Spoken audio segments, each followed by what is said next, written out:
We're joined again by Jenny Aitchison, the Shadow Minister for Regional Transport and Roads in New South Wales. Jenny, thanks for joining us again on Flow. Thanks for having me. It's always great to talk to you. Well, we've got a state election coming up in March, and there's a lot being said on our network, at least, about regional roads and the serious damage that occurred as a result, in particular, of flooding. But even before that, they were pretty badly banged up by waterlogging and heavy rains over the last couple of years. Yeah, that's right. We know that there was a backlog even before the roads were impacted by the rain of nearly $1 billion, about $880 million. It's now blown out across the state to about $2.5 million, according to the latest NRMA figures. So it is a pretty dire situation. And what is Labor promising in terms of this road repair burden, especially for our local councils in the south and southwest of the state, where in some cases it's a struggle for them financially to be able to look after their roads? Look, one of the things that councils across the state have been saying to me is that they're really concerned. The government had the promise that they would reclassify up to 15,000 kilometres of roads to take the burden off those local councils. They transfer them. They have to date transferred exactly zero roads from regional councils back to the state government. So what we see is that those councils are still bearing the load of that.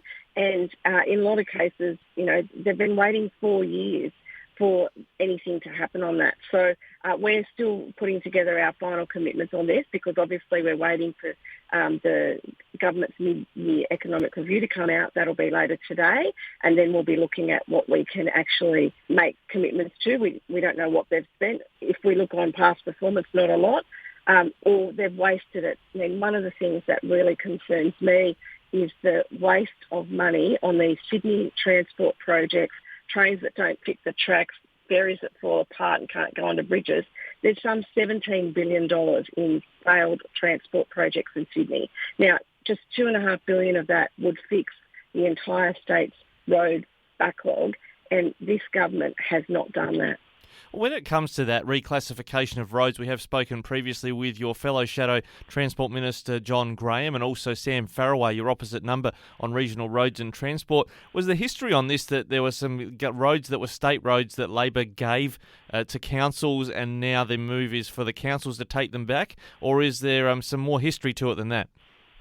Look, I think with these roads that councils are struggling with, one of the things I've noticed in my area, for example, is that, with the development of people moving more out into the regions post-COVID, particularly with new projects like the regional energy zones, etc., or just general migration around the state, some roads that might have been appropriate to be a local road in the past are now really serving more of a regional focus or even a state focus. They're not so much a local road that council should be looking after on their own.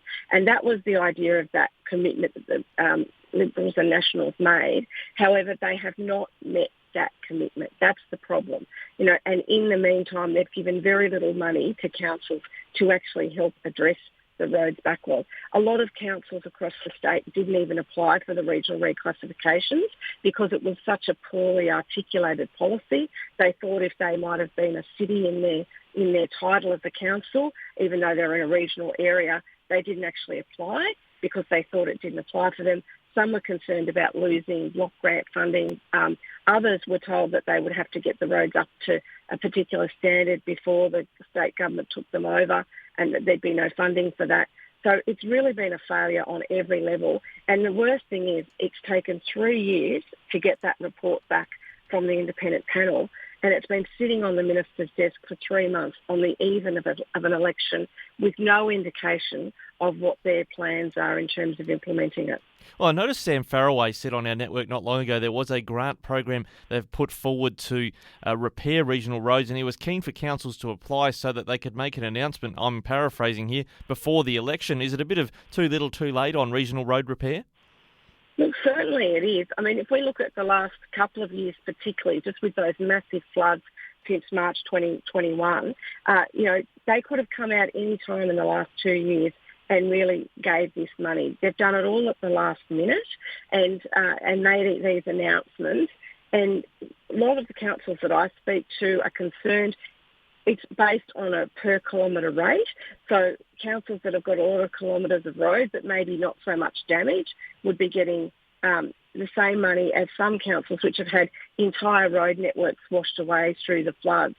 And, for the government to come out just on the eve of election, I know that one of those grants was coming out like the 16th of January, and it had a very limited time for the councils to get themselves in order.